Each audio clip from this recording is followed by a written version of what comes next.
Namaste and welcome to progress review of leverage analysis. Debt equity ratio indicates long-term solvency. Debt capital refers to funds raised by borrowing that are repayable. Lower debt equity ratio means lower financial risk.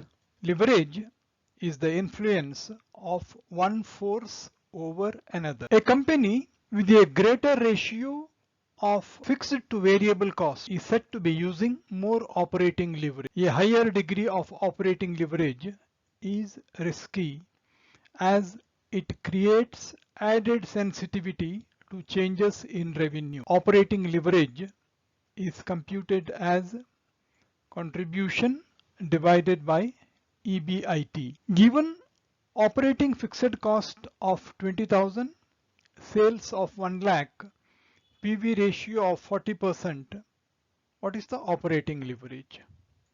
Operating leverage is contribution divided by EBIT.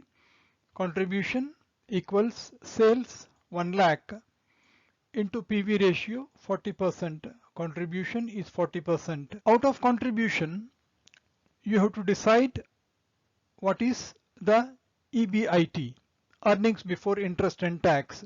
Out of 40, fixed cost is 20,000.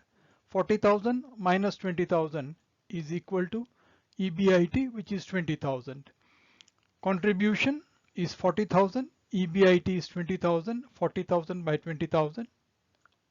Operating leverage is equal to debt equity ratio indicates long-term solvency. Debt capital refers to funds borrowed that must be repaid. Lower debt equity, lower financial risk.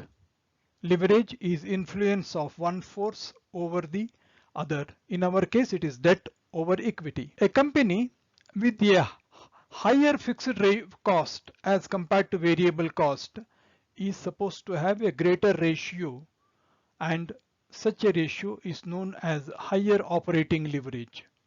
A higher degree of operating leverage is risky as sensitivity to changes in revenue is more with higher operating leverage.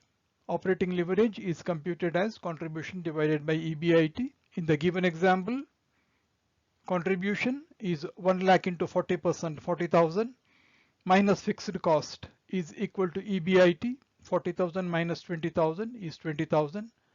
Contribution is 40, EBIT is 20, therefore operating leverage. If EBIT is 1 lakh, fixed assets is 2 lakhs, sales is 10 lakhs, variable cost is 7 lakhs. What is the operating leverage? Once again, it is contribution by EBIT. Sales, variable cost is 7 lakhs, means 3 lakhs is the contribution. EBIT is 1 lakh, the operating leverage is 3. Financial leverage is computed as EBIT divided by EBT. If a firm is described as highly leveraged, the firm has more debt than equity. The biggest risk arises when the company's return on investment does not cross the interest on the loan, and that diminishes the return on equity. If EBIT is 15 lakhs, interest is 2,50,000, corporate tax is 40%.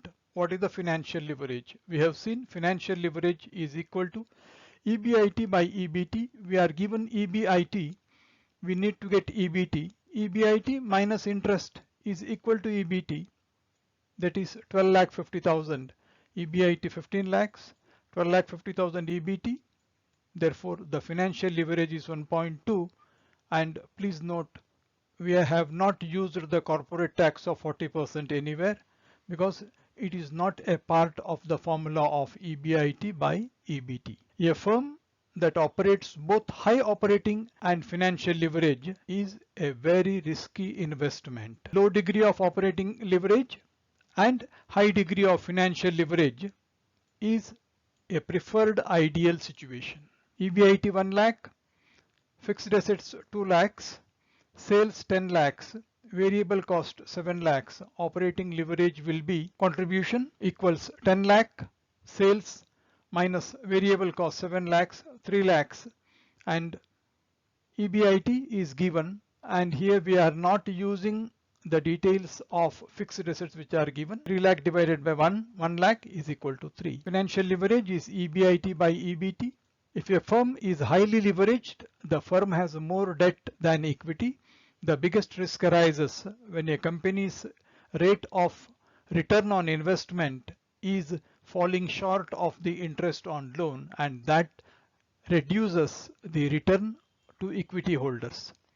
If EBIT is 15 lakhs, interest is 2,50,000, corporate tax is 40%, financial leverage, which is equal to EBIT divided by EBT. EBIT is given 15 lakhs, interest 2,50,000. After deducting interest, it is EBT 12,50,000. EBIT by EBT 15 lakhs by 12,50,000, 1.2. A firm that operates with both high operating and financial leverage can be risky investment. A low degree of operating leverage and high degree of financial leverage is an ideal situation. Thank you so much. Thanks a lot.